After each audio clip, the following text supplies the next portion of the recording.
is our casual client and friends of the firm appreciation event, and also celebrating this year our 45th anniversary.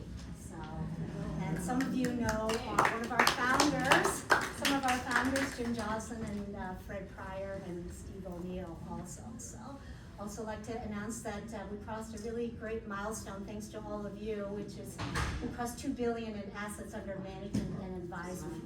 When I started back in the early 90s, it was we started at 20 million. Wow.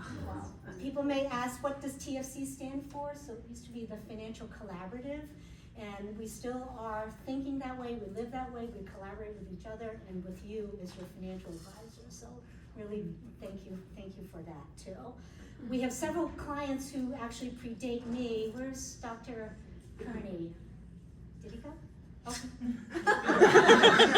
He was here earlier, maybe he's in the men's room. And Doctors Bert and Lima Zarens, also, you folks predate me, and some of you also too, Betsy and others, so thank you. We are second generation, and we have third generation people here also as well.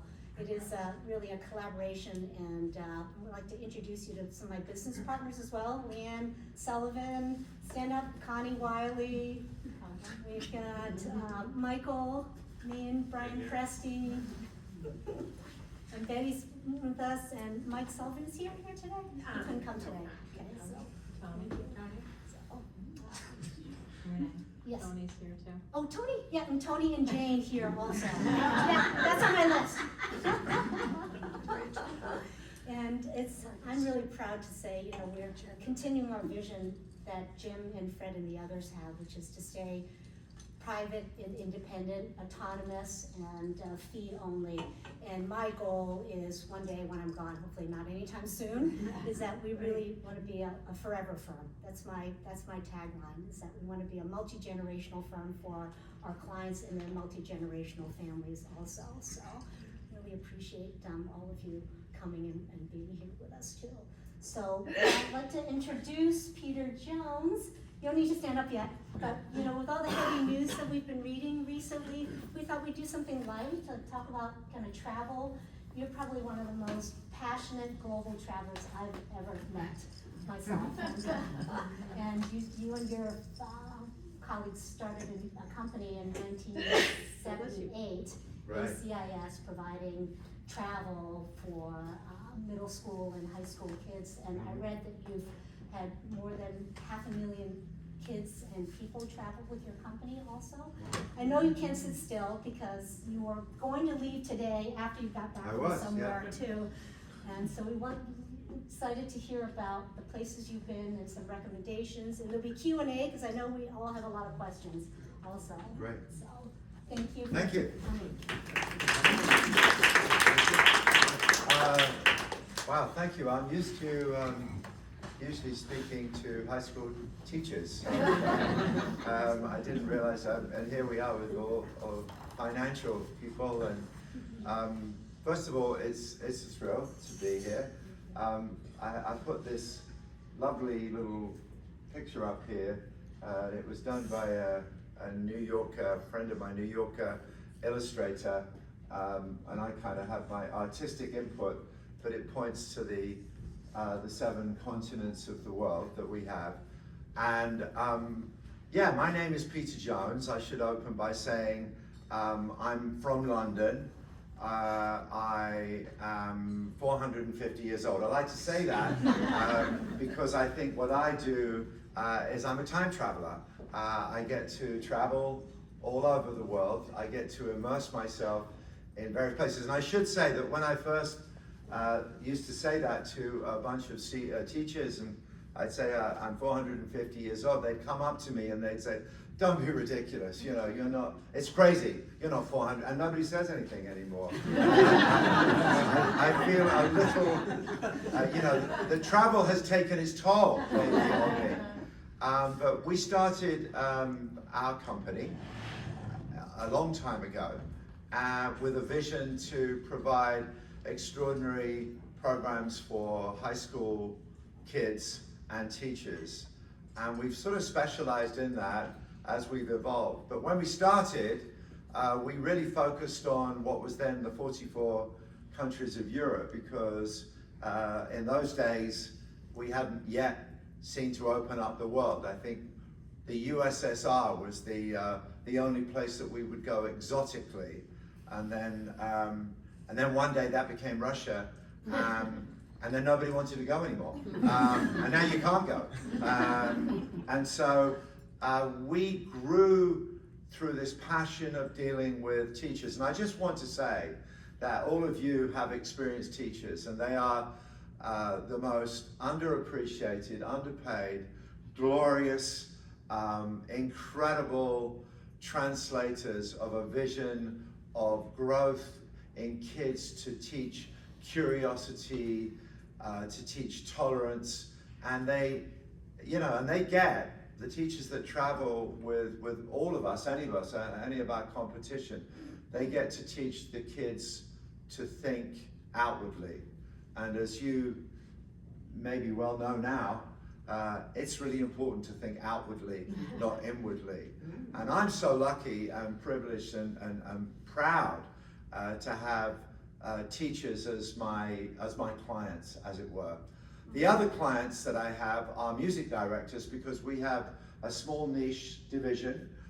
We take choirs, and we take really orchestras, not so many bands, some jazz quartets overseas. We also have a smaller division that specializes in sports, and we take sporting directors all over the world to play against other teams in baseball, soccer, volleyball, basketball, you name it. But the principal thrust of our business is high school kids and high school teachers.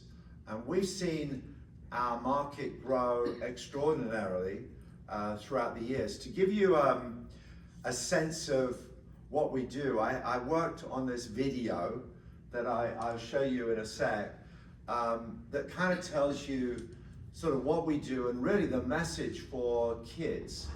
Because, you know, it's terribly important in this day and age for us to be teaching kids to be curious and to learn to grow.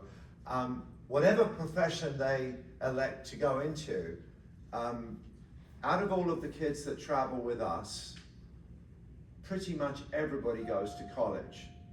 Out of those kids, about 25% will do a semester abroad. And out of those kids, a lot of them will elect to work overseas, leave their parents. I always say we're busting up families here. Leave their parents, never come back. But the truth is that we create in them an excitement for travel. And I remember when I first got to go on the day trip from England to France. It was a big deal. It's like 21 miles to France, and I went there, and I just remember putting my foot down on the hallowed beach in France, and I just couldn't believe there were all these kids there who were like 8 years old, 9 years old, who spoke perfect French, and I was struggling to speak French, and I thought, wow, man. And then I got the bug, you know, I got this bug for travel, and I've been curious ever since. I mean, when I was a kid, I used to go out to London Airport, and I'd always love to kind of watch the planes go off. And now, as a roughly grown adult, when I walk through an airport, I always stop and look at the destination, look at the people, and think, wow, man, unbelievable, Tokyo. You know, think of Logan. It has an extraordinary 53 non-stop international flights every day, just bang, bang, bang, bang, bang. That's unbelievable. When I started, there was hardly anything. London, Paris, never Rome, never Madrid, and then it was the Caribbean. So, you know, travel has been an ignition for me of curiosity. So if we try and play the video, let's see what we get with the video. There you go. That's it. hoping. A There we world go. where we become time travelers. There you go. Every person who works at ACIS, every student, teacher, and tour manager, we are all time travelers, all connected by the joy of travel and the endless possibilities of discovery. Imagine our world, its history, its beginnings. We become explorers. We get to experience new cultures, different languages, different tastes, ancient monuments, castles. We learn, we grow, we see amazing art in the streets and in museums. We have fun. We get to imagine a world through a different lens, a kaleidoscope. We feel the realness of being there. And every step we take is an adventure, a step into a time machine, the beginning of a journey that never ends. And you know what? Travel changes lives. So I put that video together with this wonderful artist from Western Massachusetts, who's an artist for the New Yorker.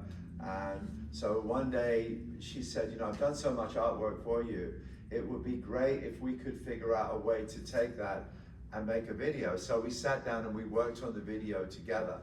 And with that single message, which is travel changes lives. So we always have this message, and we have it on tags, and when we jump into hotels, onto buses, teachers come up to us and go, wow, travel changes lives. They really absolutely help us to create an environment for all of the kids that will take your place and be whizzes in finance and whizzes everywhere. And we feel that in our most humble beginnings, we are putting together a 9 or 10 day experience that will unequivocally change these kids' lives. And for that, I feel so proud, actually. We'd love to hear where your favorite travel is also. Yeah, where your favorite destinations have been. Yeah, I mean, there you go. Oh. I've got there they are. Yeah, so these are, just keep that spinning around, yeah? Another one. So my favorite destinations are, in this order. I am English, I love London. I love theatre, I love the ice cream at the intermission with a glass of wine. Just to say that, get that out of the way.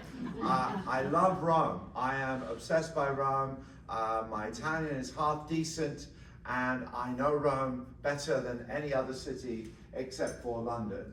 And I also have been lucky to have visited some weird places. The weirdest place that I've ever been is, I've got to say, a place called Svalbard, which is in the Arctic Circle, as close as you can get to where the ice just basically envelops the boat. And I wanted to go there, and I think if you've never been there, you should go there, because the ice is increasingly not enveloping the boat as much as it used to be. But it is an extraordinary archipelago. It belongs to Norway, and under a treaty in 1925, countries that signed the treaty, everybody can work there. There are 2,000 people on the island, 4,000 polar bears. So you have to reckon, how do you feel about polar bears? The ratio is uncomfortable. When you're out walking with the guide, there's a guide in the front and a guide at the back, and they both carry stun guns, and talk to you about the possibility of a polar bear, because there are lots of them. I always say, you know, keep an eye on the person that looks the most debilitating in the group,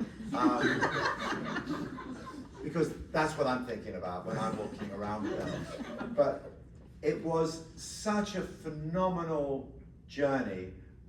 It is about a 2-hour journey from Tromsø, which is inside the Arctic Circle in Norway, and then you jump into the Arctic Circle. It is unbelievable, and something that you will remember for the rest of your life. The other place that I went to quite recently was Uzbekistan. And, you know, I have to say, I had no idea when I got there how sophisticated and wonderful it was. You know, Uzbekistan was colonized by the Russians. It was the USSR. And so they did a kind of half-decent job of making an infrastructure that is survivable today, while at the same time leaving the mosques alone. So we went to Bukhara, Samarkand, and Tashkent.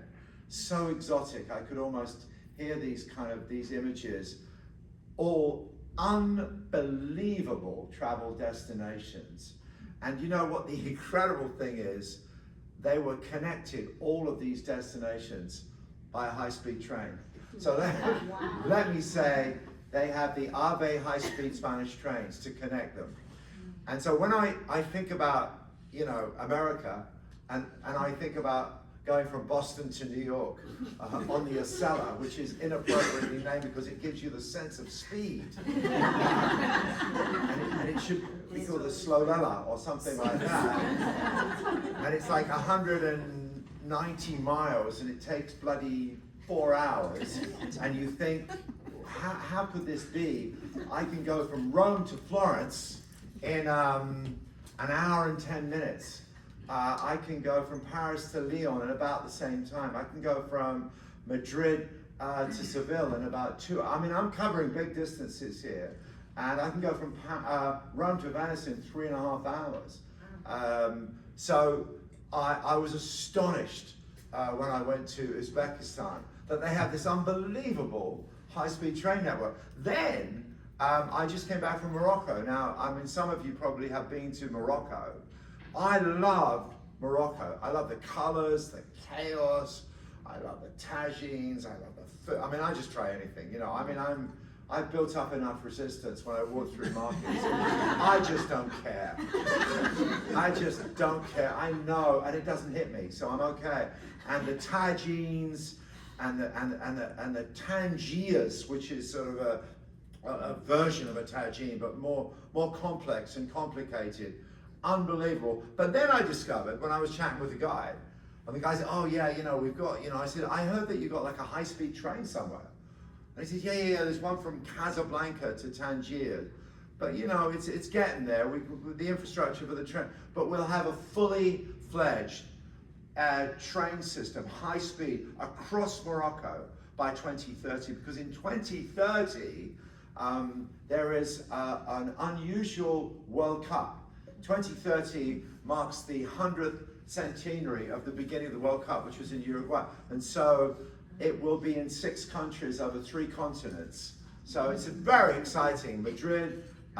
Spain, Portugal, Morocco, and then it's going to be in Paraguay, Argentina, and Uruguay. So it's very unusual. But the great news is that the Moroccans have, I mean, they're just putting so much money into this high-speed train network. So you'll be able to go from Casablanca to Marrakesh to Fez to Tangier, and absolutely fabulous. You may ask, what the hell we're doing taking high school kids to Morocco? Reason we do that is because we take them to Spain, because our model is that, you know, the Spanish teacher, the French teacher, we take them to Spain, and then we take them across on the ferries, an hour and a half on a high-speed ferry, from down in the south, from Algeciras or Tarifa to Tangier. And I just got to say, you take a bunch of kids on a ferry from southern Spain, and suddenly you just open them up, and you have to have the guides with them, and it is just, you know, suddenly they're in the land of carpets and snake charmers, and it's utter chaos and beautiful colors, and they've never ever seen anything like it in their lives. And so, I mean, really, by the time we jump on that ferry to come back to Spain, it's almost like they're disappointed. Oh no, Spain. You know, it's so cool where we just came from. And I do think that, and it's so interesting for me. I mean, I've been on fast trains all over Europe, right? I've sort of jumped on with we have the Eurostar, which goes between London and Paris, and I've been everywhere on fast trains. And in fact, the irony is that the only time we have a decent high-speed train set up in the UK is when the French get involved and they get the Eurostar, because the UK system, I mean, they used to make a joke, it was a cartoon, it was a horse and cart until you got to the Channel, and then it went boom like that. Because the French, when they built the high-speed train network, they didn't care. Sorry, small little village in the middle of Normandy, have a nice day, bang, straight through. Whereas the English, of course, they have the whole, you're going to touch this village, the pub's been there for 700 years. The French would have said, well, how many years, we're going through it. And it was a really difficult but amazing collaboration. It was one of the few, and in fact, the funny thing about the English is that when they first put the high-speed train network in, they didn't have the setup and the station ready for it, so they put it in Waterloo, which is, of course, the Battle of Waterloo. The French miserably lost under Napoleon, and it was almost like that was that English-France thing, it was hilarious. But now they've moved it to St. Pancras, and I must say that when you're traveling between England and France, the English exit through St. Pancras is glorious. The arrival at the Gare du Nord is nothing short of horrendous. I mean, it's a kind of a grim station. It looks old. People trying to convince you to take a taxi for $300 when it doesn't cost you more than 25 euros and stuff like that. But you wanted me to talk a little bit about trends. So we're on trains now. I'll come back to trains. Oh. There we go. The other trend is I put aeroplanes. You have to get there, and getting there. And most of you probably travel in business, but what you probably have noticed is that business has become smaller. First class is disappearing fast, and in the end, the bit in the middle, the premium economy, has become massive because the airlines have realized that people will pay for legroom. And nobody really wants to pay for a first class ticket because we all know in the end that it's a bloody tube, right? It doesn't matter whether you're sitting there or sitting up there. It's the same tube. Whether you go left or right, it's the same tube. And if you didn't have dinner or lunch before you get on that plane, you're in bad shape. No question about it. And every airline employee, I think, has a general philosophy, which is, we really don't care. I'm sorry, I'm gonna miss my connection because the flight's still, we don't care.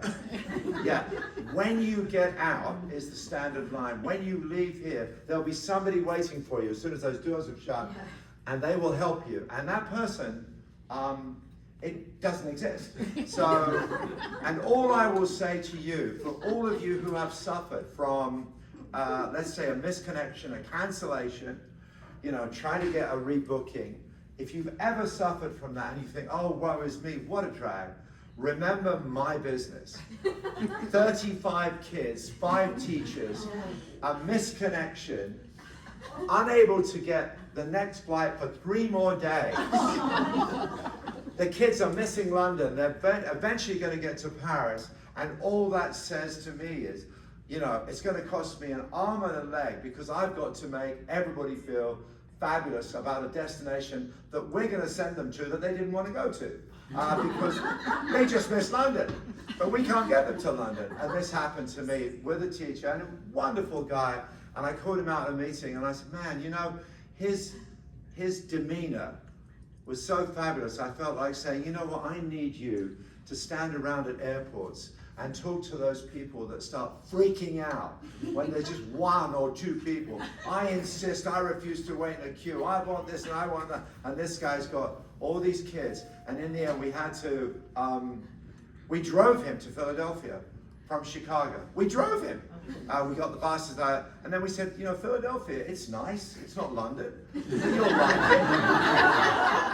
It's historical. We'll give you a sightseeing tour. We think you'll enjoy it. And then we'll take you to Paris, and it's like London, except they speak French. Which is And then when we get to Spain, you've only got 1 day there, but we'll get you to the south of Spain, and you never thought you were going there. And we'll take you to Morocco for a day, and we did all of that. And it was what I call, in profitability, it was a zero-sum game. It was fabulous. And this guy just said to me at the end, man, you know, this is the thing. Nobody left us in the lurch. And I said, it was it was just the way you controlled yourself in front of all these kids. And I always feel that, you know, when you're in an airport and bad things start to happen, and they often do, when you're coming home or when you're going there. And this guy checked all his bags in. I mean, the whole thing was like, get the bags off and what have you. So here the rules of travel are, if you're traveling with a bag and you can actually lift it and put it above, and you have no risk of killing somebody while getting it down, right? Because a lot of people do that and they shouldn't. Then really carry your bag on, really. That way, you know, if you don't have enough, you can always buy more. But I do see people with bags and they pull the bag down, they wipe out 2 people. The bag is bigger than it should be, and they shouldn't be carrying on. So just to get to the aeroplane thing, because that's really the beginning of our experience. So we start with -100. Literally, every kid is in economy. Every teacher is in economy. It's -100. And if you've traveled on an airplane, you know, I mean, how many people have gone on an airplane? Oh my God, I love the food. It was just, wow. You know, I think I'll always remember some guy next to me in business class, and he had the temerity to say to the flight attendant, when the flight attendant said, it's chicken or fish. And he said, how's the chicken? And the guy just looked at him and just said, I don't know how to react to you. I'm sitting right here. But nothing good is going to happen if you eat it, basically. Nothing. And that's in business. But really, in Europe, what's exciting is that here, there is no budget travel. You think of Southwest, you think of JetBlue, but they're not budget. They're just, you know, different options, maybe $10 cheaper. But in Europe, there are airlines where literally you can fly from Rome to Dublin for $23. And the trick on Ryanair and EasyJet and Vueling and all of these low-cost carriers is to grab the seat, pay the $23, and then upgrade every single thing. And then when you do that, you know what? You've paid $45. And it's just a remarkable thing. It enables students. American kids do this all the time when they're on semester abroad programs. It's for everybody. I just came back from Morocco. I was on, you know, and I got the seats. I upgraded it. I got the fast track. I got the baggage, and it's just a great way. Over here, we don't have a $43 or a $25 Ryanair flight, and they're packed. They're full. It's great. I wanted to just talk a little bit about cruises, because I bet you there are some people here that have been on cruises. I actually can tell you that the beginning of cruises was the Nile cruise, because everybody kind of went on the Nile cruise. You know, oh my God, I want to see the pyramids, I want to see the Sphinx. And really the Nile cruise is kind of it's a big kind of deal, but it's really only like you sit there for 1 day and then for 2 days you travel and then you get to the end of it. But the fact is it began this explosion of cruises, river cruises. My whole thing with river cruises, they've grown a lot, and you see them, you know, on the Danube, you see them on Rhine and so on. And they're fast exploding because they're smaller, but they're not that small. The ocean cruises are again huge, because what people do is they don't have to change their bags, they get on the cruise. And there's nothing better than having a quiet dinner with another 5,000 people. I mean, it's fun, you know, wow. And I've been on the transatlantic crossing, and I don't know if anybody here has done the transatlantic crossing. Okay, so that's another thing. At a certain point, you know that roughly a cruise ship runs at about, you know, you can probably say that you're about 100 feet above, you know, the sea. So you have about a 12-mile horizon that you're looking at. And, you know, there's nothing to see. In fact, after the 4th day, you know, you're praying for an iceberg. Seriously, it's like something to break the monotony of the gong that tells you you've just passed through another time zone. Bong. Wow, that was pretty cool, man. And then everybody on a cruise is just waiting to gorge more food in because everything is included. Bang, bang, bang, bang, bang, bang, bang, bang, bang, bang, bang, bang, until you get to dinner. So I have to say that my experience has only on cruises has only been that. Now I know that in the States there's a huge cruise industry around Miami, Fort Lauderdale, and in England the Mediterranean cruises, the Aegean cruises. It's a huge piece of what we do. But I have to say that we don't take kids on cruises. We take them to Athens and to Delphi. And rather than like doing a short stop, or we'll take them to Barcelona, all these Mediterranean stops that take place on a cruise. Travel trends for us, all niche business, you know, you can, there you go, I think we can spin it through here and you get another, these are our kind of, these are our expanding, and this is high school. Japan is huge for us. And talk about high-speed trains, I mean the Shinkansen. I mean, I'm sure that some of you have been to Japan. You know, the guy comes out with his cap and goes like that as the thing hurtles by at 3,000 miles an hour. And all I can think about is the Acela. I mean, you could hold your hat out as the Acela is gaining speed, let it go and catch it again. Nothing is going to happen. I mean, the Acela. I just think of the Acela, or even the West Coast corridor. Japan is something that, again, when we started, we had 44 countries. Now we have 196 to play with, which is great. And our kids are going to many of those countries through incredible teachers who are science teachers. We started with language teachers, and now they're science teachers, they're environmental. Costa Rica is one of our biggest, it was our first foray into Central South America. Wonderful place to go, safe as houses. People, you know, who used to travel to Mexico love going to Costa Rica, which is a pity because Mexico is so rich in history, it's so fabulously rich, but, you know, people are petrified, I would say, apart from the Yucatan coast, which is a difficult place to take if nobody wants to take the kids there. Egypt, again, taught in history, taught in schools, love it, that's great. Morocco, we surprise them through Tangier, so bang, and suddenly we expose them. Uzbekistan, we've just launched it, which is amazing. And we can go to and this is just some pictures of Japan. For those of you who've been, you'll see the extraordinary places, and keep going, yeah, another one, and we've got Costa Rica. The kids do rappelling, and these are very hot destinations for us. I've been a couple of times, I've been to Japan twice. As a matter of fact, funny enough, I was in Japan before the pandemic in January. So just before the pandemic. And there was a boat out in Tokyo Harbor. And everybody said, yeah, there's some weird thing going on.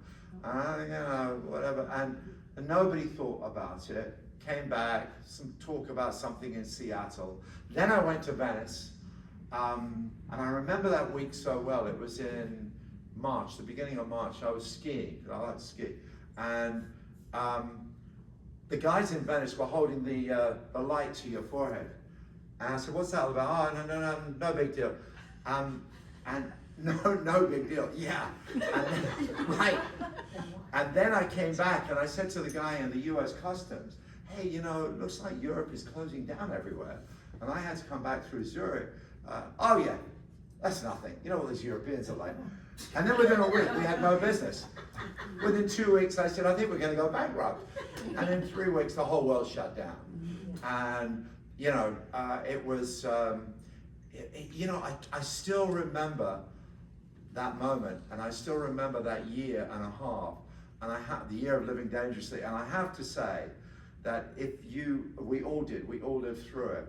And if you're in the travel business, you'd have to say, I'm in the worst business in the world at the moment. Nobody's traveling. But it was truly a moment when if you had a diary, if you could record those moments, you could pass them on to your kids and your kids' kids and your kids' kids, and somebody would read it at some point. No, you know, it can't be that there was this thing that literally stopped the world entirely.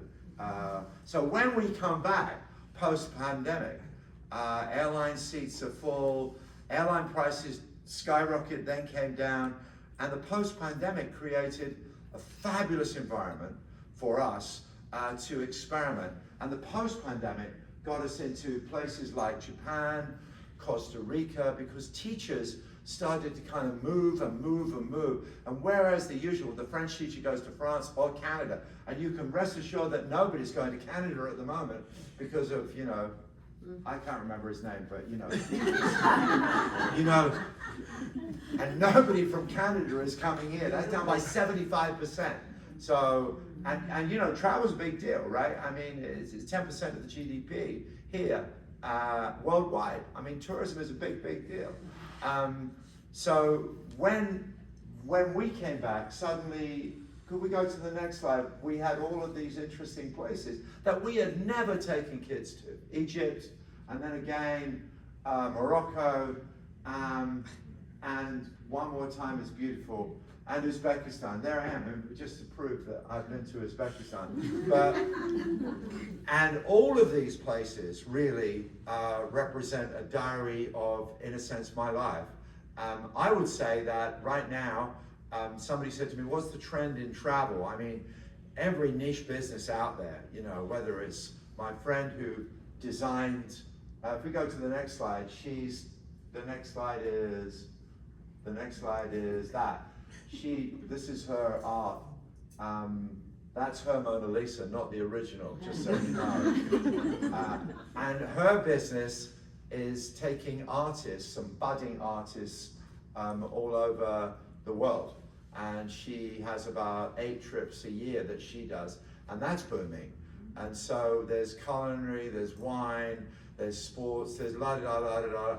And I have to say that humbly, I feel that I occupy this very humble segment of travel, and that my job is to try to transform the lives of kids through a 9-day experience to a place they've never been, and get them to understand the world differently. And I think that the teachers that travel with these guys are so brave. I remember talking to the husband of a wife at a soiree, and I said, do you ever travel with your wife and the kids? You know, I mean, does she ever? And he just looked at me and he said, I would rather eat broken glass than travel with a bunch of high school kids to Europe. And you realize how extraordinary these teachers are. And you know, everybody said, well, they get a free trip. I said, one sec. Let me pitch it to everybody here. You all seem comfortable. Who wants to take a group of 25 kids? You're the chaperone. You can do it. It is so complex. It requires such discipline. And so, you know, travel has emerged and expanded beyond all of the realms of possibility. Airlines have provided us with the means to get everywhere in the world. Fast trains get us around. Boats, if you really can't take changing your suitcase every 3 or 4 nights, get you somewhere. I don't know where, but if you're going on a river cruise, then it's a nice way to see Vienna and Budapest, for example. That's okay. But if you're going out in the ocean, if you're transatlantic crossing, the only reason to do it is you have 3 dogs and you want to get them over to England because you don't have to go through quarantine. Otherwise, you're not going to see anything. Nothing at all. And there's no Wi-Fi. On board, no, the Wi-Fi is, I'm sorry, it cost you $100. And so the connections about, and so literally, you're praying for turbulence in an iceberg. Just to say, I want to say, I am so lucky. Thank you, first of all, for inviting me here. I'm so lucky that I'm in this business. You guys are in different businesses, you know, and I feel so privileged to be in a business where my partners are teachers, educators, who help change kids' lives. And so I just leave you very simply with that thought that travel changes lives. So thanks a lot. Yeah.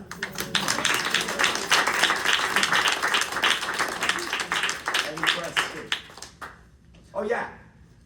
Do you do, or could you do travels with a grandparent and Yes. and many grandchildren? So 3 grandparents, and in my case, it would be 50. Yeah, and in fact, it's a niche that's being developed a lot. It's family and grandparents taking the kids you know, and the parents say, yeah, go for it. A week, no problem.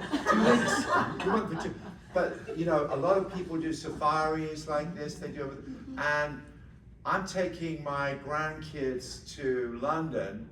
We are without their parents for Thanksgiving, and we'll take them over to Paris because the lights of London, in case you didn't know, go on. Just like here, Christmas starts early over there as well. And so around the first week in November, they light the whole city up. It's amazing. And they light Hyde Park up. It's called Winter Wonderland. And the kids, I know, will have a great time. So that's exactly what we're doing. And yeah, we do that. And it's another niche. The niches that you see growing and growing, small groups, solo travelers, lots of solo travelers, guaranteed single room, obviously, and that's a kind of an interesting business. That was my next question. Yes, solo travelers. And these are just multitudes of interesting niches that have developed really outside the pandemic. Because if you want to go to, let's say, Vietnam, and you're on your own, you know, it's a hassle. If you want to book it by calling people and get it, but if you just call somebody and say, yeah, Just You, I think, is one of the organizations. Just You. And it's a fabulous way to see exotic places. I mean, you don't need Just You to see London, but if you're going out there to Uzbekistan, it's handy. You know, the Guardian newspaper, which is, you know, a newspaper in England, but I have it online. They have fabulous travel sections, and they have their own trips. So it's a niche. And I don't think they make a lot of money. The idea is to get you sticky to their newspaper. So, but it's a smart move. And so again, one of the niches, because hub and spoke, you know, again, to talk about the trains, if you're in somewhere like Madrid, you can do 7 nights. It's like you're on a cruise, right? You put your bag down, and then one day you go to Barcelona. It's 2.5 hours. One day you go to Seville. It's 2.5 hours. And so you can just hub and spoke. Same thing in Paris. You can go to Lyon, to Marseille, and you can come back that day. Or you could go down for a day and leave your hotel, you know, leave it as is.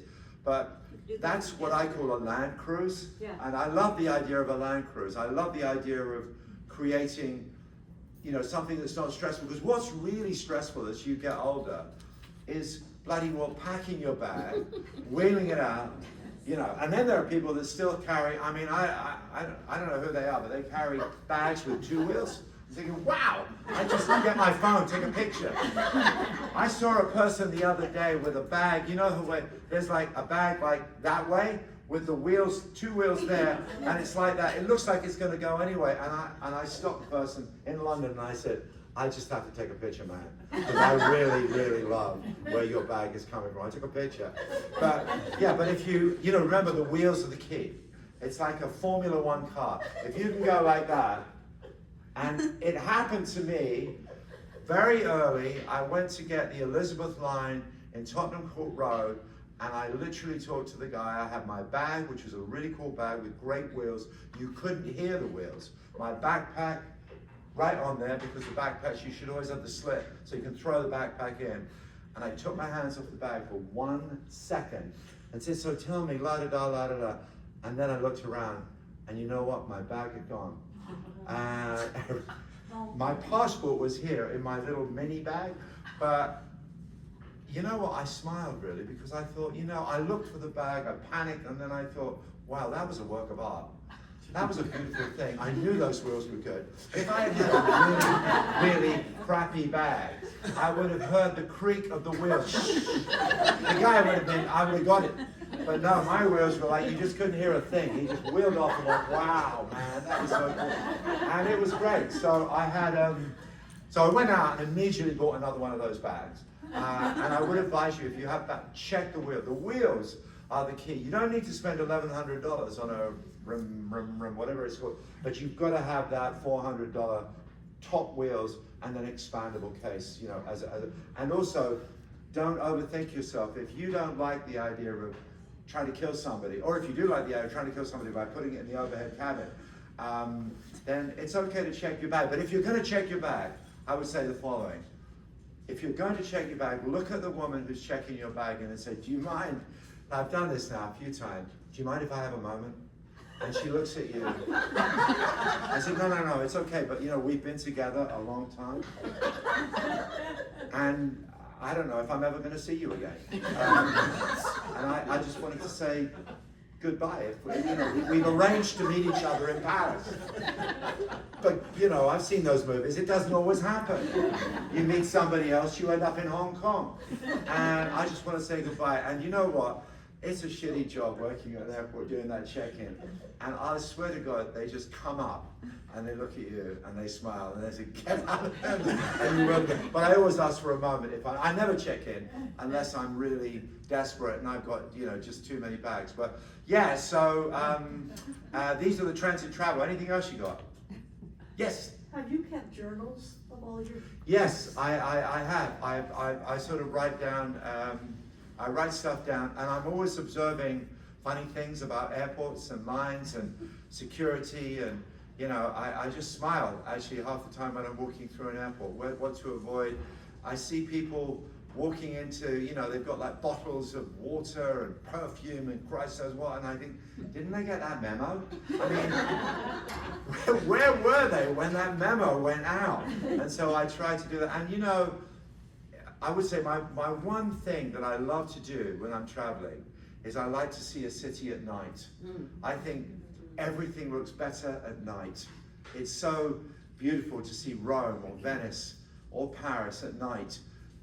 And I'm drawn, I think cities, they're old. They're like thousands of years old. They have kind of blemishes on them, graffiti on this part. There's a little rubbish over there. You see it at night, and it perfectly hides and presents itself with the lights. If you just walk through the Piazza Navona at night, it's like, wow, it's so stunning. And so I do keep journals, yeah, and it's fond remembrances of places and people and moments, yeah, I would say. Hello. So increasingly, there's lots of articles we've all seen for ourselves that the great, the so-called great cities of the world are just completely overwhelmed with tourists. Yeah. They become sort of Disney-esque. Has that changed how you plan? You can't take a bunch of kids to Paris and not take them to see, the Louvre or all those sort of classic things. But how do you deal with that? Well, post-pandemic, what's happened now is that there's timed entries everywhere.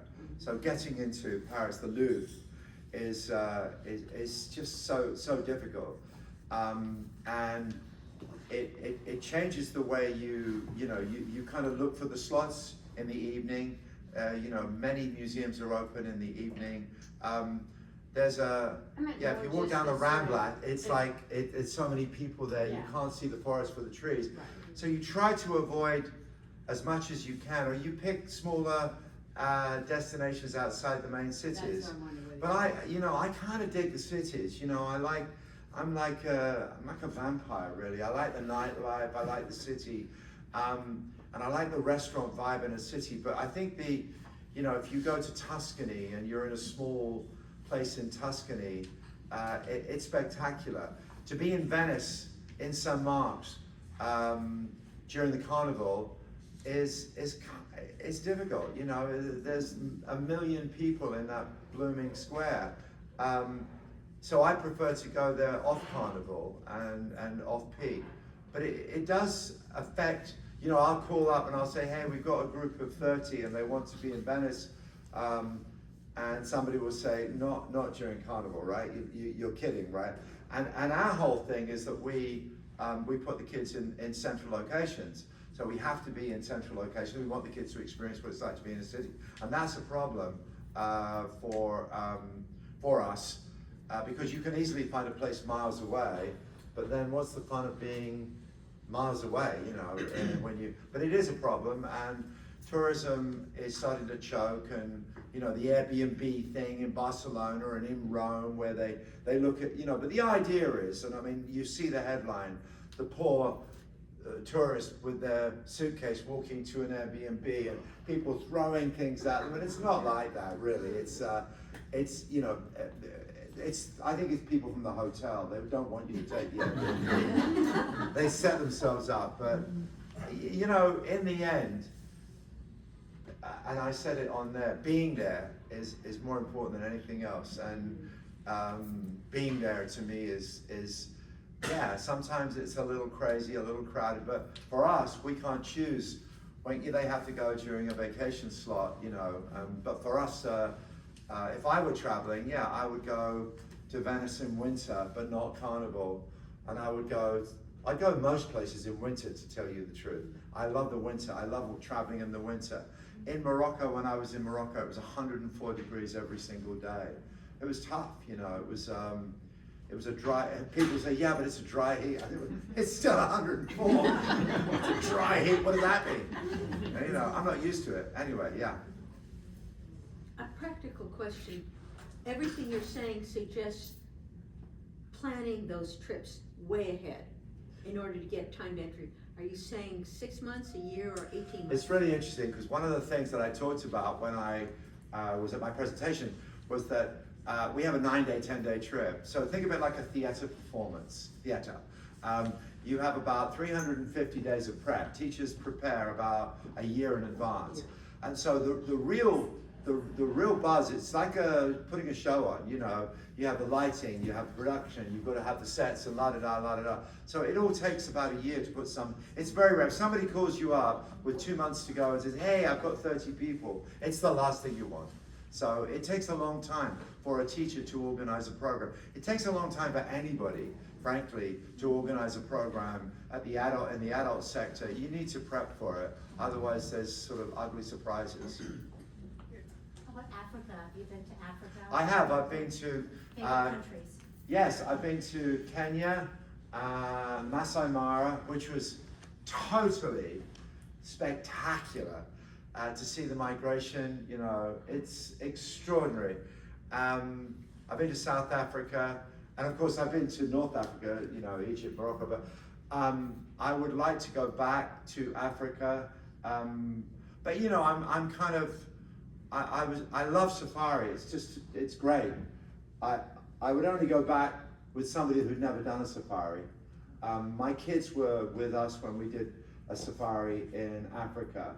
Then I went to South Africa and I did another couple of safaris. The great thing about South Africa is that you can combine safari with cosmopolitan Cape Town, as many of you probably know, with wine in Stellenbosch. You kind of have this, and then you've got penguins on the beach as you're going to the last point. So you've got so many aspects of it, whereas a lot of countries it's safari. It's like you're heading straight to safari.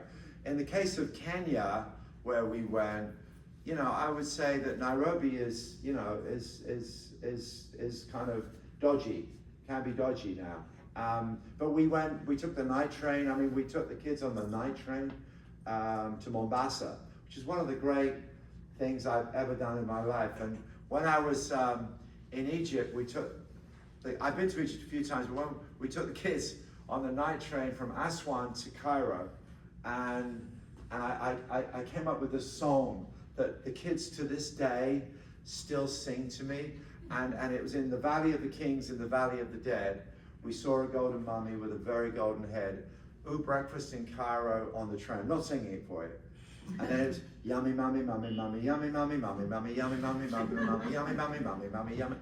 And my grandchildren say that to me now. And it's yummy mummy, mummy, yummy mummy. It's wonderful. So yeah, so that's your, hey, listen, travel makes you a songwriter as well. Which is great. It's not Paul McCartney. It's not, you know, but, you know, it's my yummy mummy, mummy moment. Because we say mummy in the UK, right? Not mommy. Anyway, yeah. Great. Well. A three-part question. Is there any place that where you've been that you would absolutely never want to go back to? Where you absolutely must go back to, and where do you place that you've never been to that you Want to go absolutely want to go? Yes, I've never been to the Antarctic. I've been to the Arctic Circle, so I'd love to go to the Antarctic. There's a place in England, in Wales, called Cardiff. It's the capital of Wales. I never want to go back there. It's just so awful. And there's a place that I keep on going back to, which I have to say is probably Rome, which is a city that I'm so familiar with that I feel like, you know, my Italian drops down and I get into it, and and I know the cafes and I know the people and I feel, I mean, not that I look Roman, you know what I mean, but I think they think I'm a German or something, but I love Rome. And at night, and again, the secret with all of these places, except Cardiff, that thing didn't change at night, day, it was just awful all the way through. I hope nobody's planning a 1-week trip to Cardiff. As if you are, I can help you. Cancel it immediately. And I was talking to a guy on the plane. I just came back just a few days ago. He was a really sweet guy. And he said, he's from Boston. And he said, I can't believe it. I went over to just go. It's always been my dream to go to the Isle of Skye. And I said, we're waiting for the plot. I said, the Isle of Skye is really beautiful. He said, yeah, I never got there. It rained the entire time and they cancelled the ferry. And I thought, oh no, you went all that way to go to the Isle of Skye. They cancelled the ferry, came all the way back and came home. He said, and there it was a beautiful sunny day. And I think, that thing about travel changes lives. I think it reinforced his thing. I'll never go abroad again. Never. Travel change. Yeah, but there you go. I was just wondering, so you talked about some of the more popular destinations in Europe, like Rome, Paris, London. Are there any, more under the radar, less traveled cities in Europe that you find like? Yeah, I just came back. I just came back. When did this guy ever sit down? But I was just about 6 months ago. I did Tallinn. That's in Estonia. So I did I have a new thing, go see it before the Russians get in. And so it's like, wow, that's exciting. Yeah, you're nearly there. Go for it now. Moldova is a great one. Go see that as well. They're coming. Tallinn, Riga is absolutely stunning. Art Nouveau, and Vilnius. So you've got the 3 Baltic states. And I have to say, they're spectacular. Easy to get to, connectable by train. Fairly easy over a common gateway. One of the secrets of what I do when I travel is I always book round trip London. I always do, not just because I've got British Airways points, but because I like the day flight from here. And as you all know, the day flight, it's kind of like this marvelous thing where you get off the plane and people don't run screaming, trying to escape you because you look so bad. The night flight scene, oh my God. And then you get there, and unless you sprung for the hotel the night before, and a lot of people with a lot of money forget, and they get to the hotel and go, I'm sorry, it won't be ready until 3 o'clock in the afternoon. And you're looking at it, what, am I a student? I'm sorry. And so take the day flight, and then the next day you can connect to Tallinn, to Riga, to Vilnius. You can connect to Moldova. You can connect anywhere through Heathrow. And you get a great tip is go to the Sofitel at Heathrow Airport. I don't know if anybody's done that, but you wheel your quiet wheels, right? If somebody hasn't stolen your bag, you wheel it off and you're in the Sofitel where there's, within like 10 minutes, it's at the terminal building. It has a pub, it has a restaurant, and then the next day you just book a flight very early and suddenly you feel like a human being. And and I'm always shocked at how many people, and I know a bunch of people, and they say, yeah, it's great. Oh man, that night flight. What do you mean night flight? What are you doing taking a night flight? You're too old. And I look at you, it's going to be frightening even looking at you. Which one did you take? They said, I took the 6 o'clock in the evening. Well, that gets you in at 5 o'clock in the morning. Yeah. Wow, man, why are you doing that? So I always love the Sofitel. It's like a travel tip. I'll tell you, you hit the Sofitel, you have a nice evening, you have a nice meal, it's fabulous. And it's a little trip. Flight leaves at 7:30 in the morning, and you arrive at, say, 6:45 in the evening.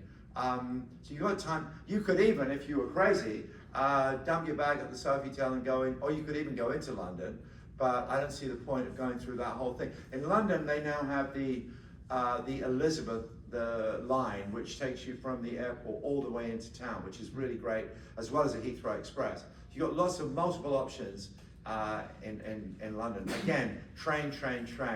You know, like Rome, you know, the train dips you straight in. You know, just got to say, Paris, diabolical. Make sure you've got a pickup there. I did a pickup in Paris.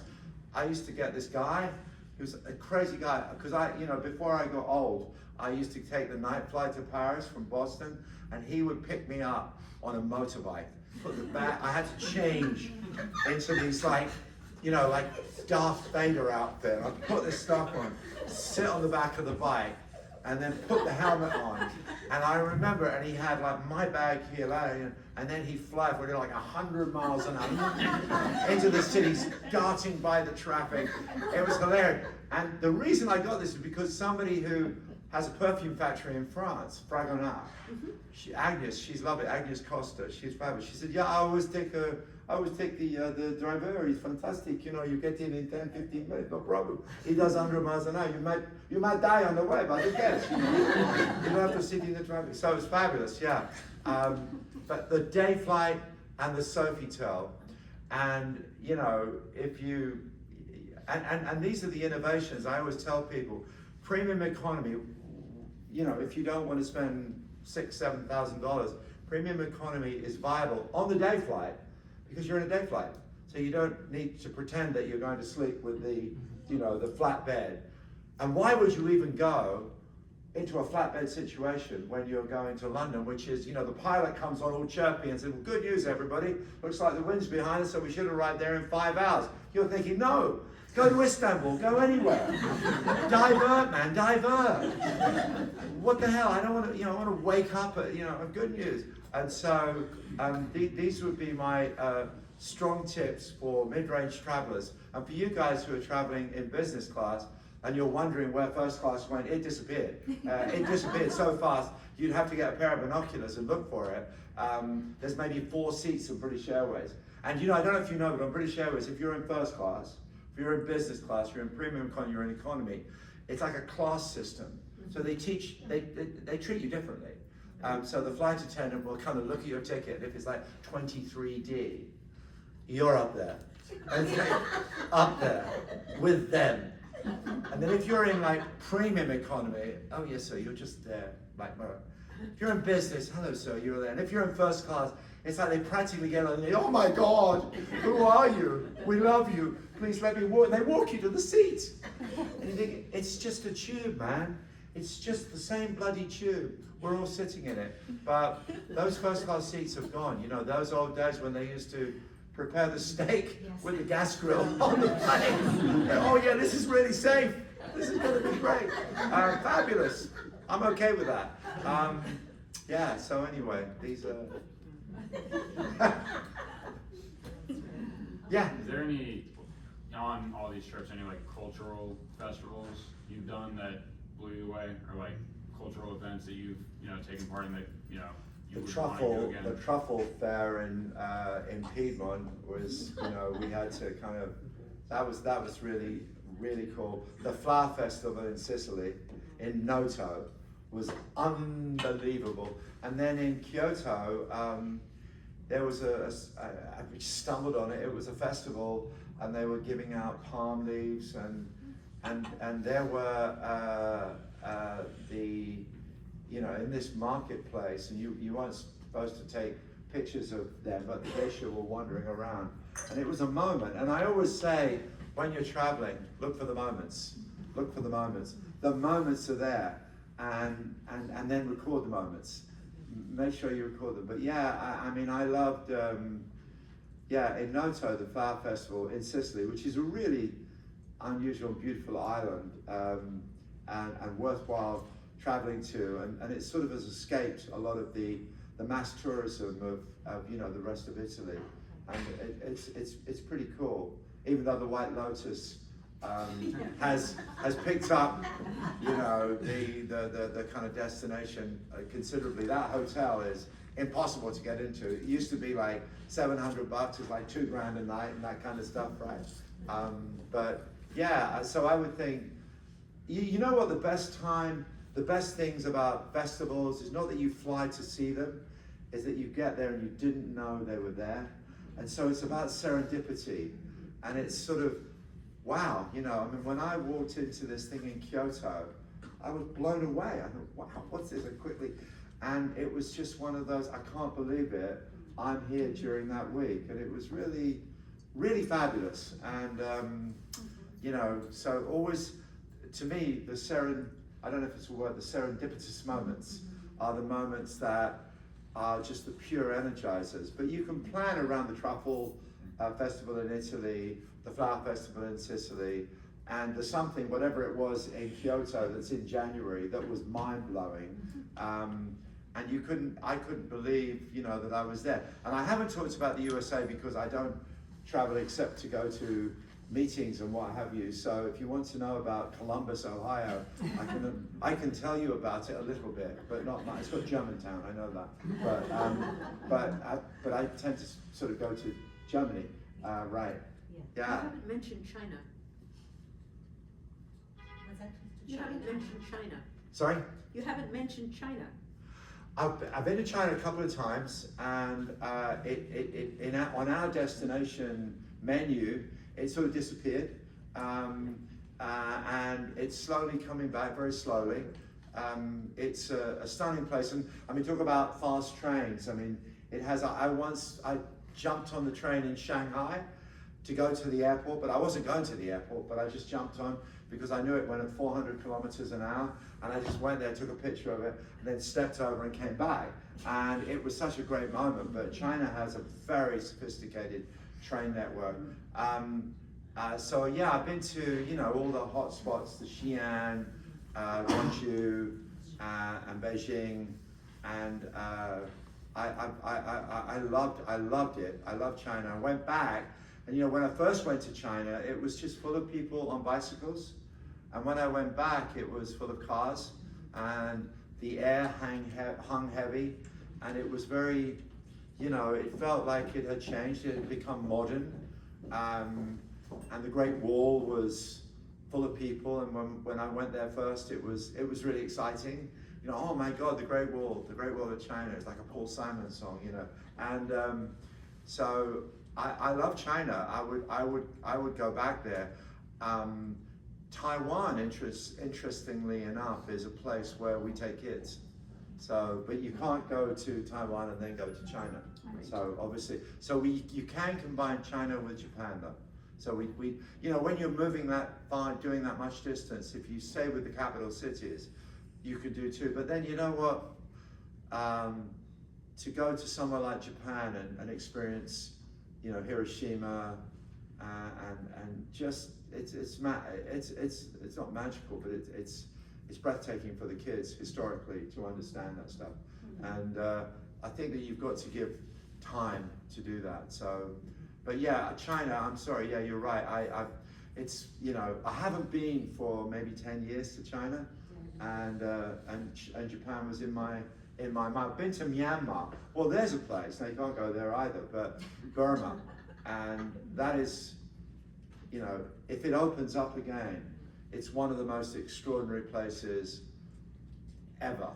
You know, the temples of Bagan are unbelievable.